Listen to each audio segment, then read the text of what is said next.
बिस्मिल्लाहिर्रहमानिर्रहीम। अस्सलामुअलैकुम class ninth. उम्मीद है बच्चों आप लोग खैर खैरियत से होंगे।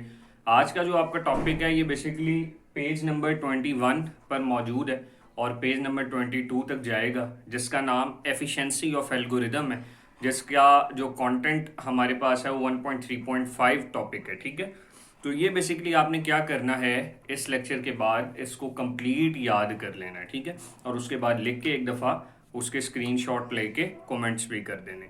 अब क्वेश्चन ये आता है कि what is efficiency of algorithms. तो एफिशिएंसी डिपेंड करती है कि आपके पास जो एल्गोरिदम है वो किस हिसाब से वर्क कर रहा है, एफिशिएंट कितना है, कितनी जल्दी काम कर लेता है। इन सारी बातों को सम अप करने के लिए हमने कहा कि there can may be more than one solution of algorithm depending upon the efficiency of available solutions.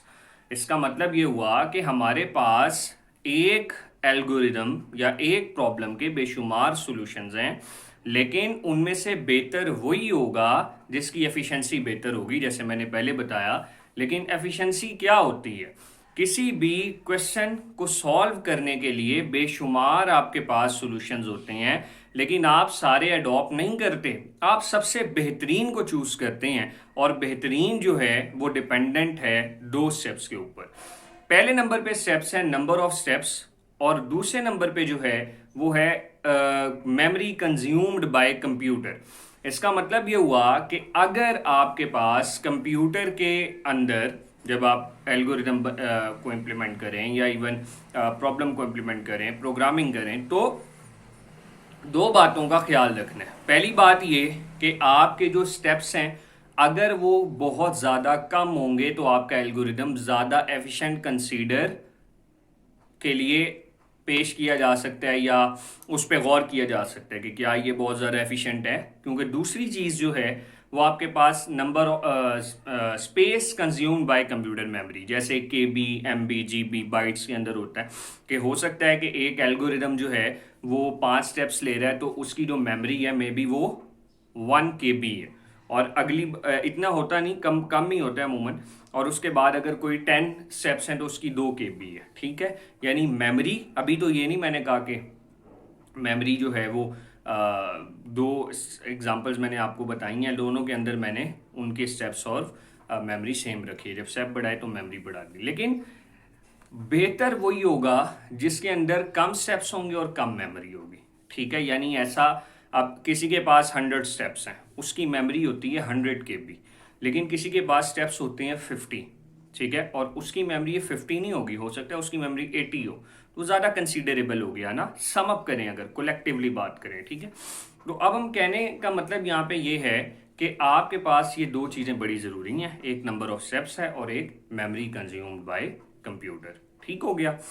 इसके बाद एक बात आती है ट्रेड ऑफ की। वो क्या होता है, अक्सर ऐसा होता है कि हमारे पास जो एल्गोरिदम है उसके स्टेप्स ज़्यादा हो जाते हैं, मेमोरी कम हो जाती है, और कभी मेमोरी ज़्यादा हो जाती है, स्टेप्स कम हो जाते हैं। कैसे? वो कहता है sometimes there are less number of steps and computer use more memory, और sometimes there are more number of steps and computer use less memory. ऐसा होता है बाज़ औक़ात। तो उस चीज़ को हम क्या कहते हैं, ट्रेड ऑफ कहते हैं। ठीक है जी, कि अगर स्टेप ज़्यादा हो जाए, मेमोरी कम, और मेमोरी ज़्यादा और स्टेप कम, उल्टा काम होना शुरू हो जाए, तो ये ट्रेड ऑफ कहलाता है। ठीक है, लेकिन फिर भी एट द एंड हमने कोलेक्टिवली यही फाइंड करना है कि किसके अंदर कम स्टेप्स हैं और किसके कौन सा जो सोल्यूशन है वो कम मेमोरी कंज्यूम कर रहा है। ठीक है, अब हम एग्जांपल की तरफ आते हैं और उसको देखते हैं।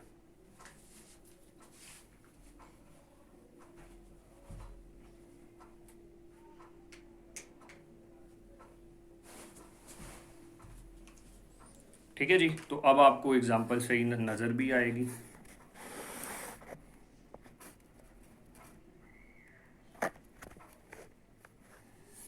ठीक है, उम्मीद है ये आपको नजर आ रहा होगा।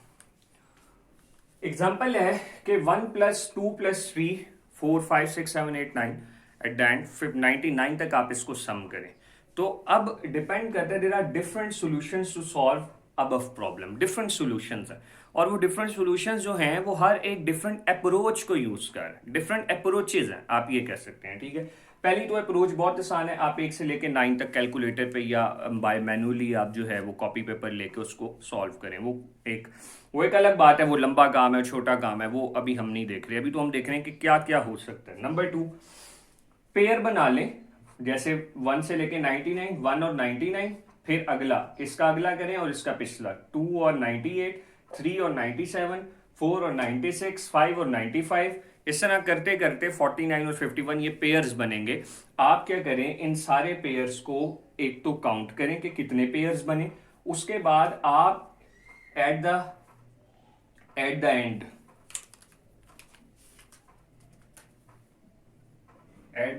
Count all number of pairs and multiply it with 100। क्यों 100 से? क्योंकि आपके पास जो 100 इसलिए कि हर एक का जो सम बन रहा है वो 100 हो रहा है, तो इसलिए आप उसको 100 से मल्टीप्लाई कराएंगे। सारे स्टेप्स जो बनेंगे ना, जो पेयर्स बनेंगे 50 हैं 60 हैं, उनको 100 से मल्टीप्लाई कराने के बाद उसमें 50 ऐड भी करेंगे, क्योंकि 50 जो है वो हर एक के अंदर आ रहा है। आप देखें इसमें भी 50 मौजूद है, मतलब ये 99 है, इसमें 50 है, इसमें भी 50 है, इसमें 50 मौजूद है, इसलिए ठीक हो गया। ये दूसरा सोल्यूशन है, आपकी मर्जी की आप इसको अडॉप्ट करते नहीं। तीसरा एक फॉर्मूला है n is equal to maths का n+1 डिवाइडेड बाई 2, और यहाँ पे n 19, n जो होता है वो लास्ट नंबर होता है, लिख देते हैं n is equal to last occurrence कह लें, मेरे ख्याल से ये ज्यादा बेहतर है, स्टैट्स की भी टर्म में लास्ट अकरेंस, ठीक हो गया। तो फिर आप क्या करेंगे बच्चों, 99, 98, 1 से लेके 98 होता तो यहाँ 98 आ जाता है इनकी वैल्यू, ठीक हो गया। तो आपने इसको जमा करना है, वो जो भी आपके सामने फॉर्मूला लिखा हुआ है n+1 100, 100 multiply by 99 divided by 2, ये एक फॉर्मूला है, बिल्ट इन फॉर्मूला, ठीक है। You can use any approach from above discuss approach. 3 discuss की आप जो मर्जी चूज करें, आपको लगता है एक और है मेरे पास, आप वो भी कर सकते हैं अकॉर्डिंग टू योर फिजिबिलिटी, कि आपको क्या लगता है, आपके पास कितना वक्त है, आपके पास कितने रिसोर्सेज हैं इसको सॉल्व करने के लिए। कैलकुलेटर अगर आपके पास नहीं है तो आप कैसे सॉल्व करेंगे, ये वाला कैसे करेंगे, ये कैसे करेंगे, तो इसलिए ये आपकी फिजिबिलिटी पे डिपेंड करता है। लास्ट बात जो लिखी हुई है ये ब्लू कलर से, वो कहता है डेफिनेटली, जाहिरी बात है बिल्कुल, there will be different number of steps and memory according to different approaches. जब आप ये डिफरेंट अप्रोचेस यूज करेंगे तो तीनों के अंदर जो मेमोरी कंजम्पशन और जो नंबर ऑफ स्टेप्स होंगे वो आपके पास क्या होंगे, डिफरेंट होंगे, वो एक जैसे नहीं होंगे, ठीक हो गया। यहां तक उम्मीद है आप लोगों को समझ आ गई होगी, बहुत ही आसान टॉपिक था। अब एग्जांपल मैंने जान के आज नहीं कराई ताकि आपको एक नया टॉपिक पढ़ाया जाए। अब आप ये टॉपिक जो है इसको बिल्कुल एक याद भी करें, लिखें भी और मुझे सेंड भी करें, ठीक है। उम्मीद है आपको समझ आ गई होगी। अल्लाह हाफिज।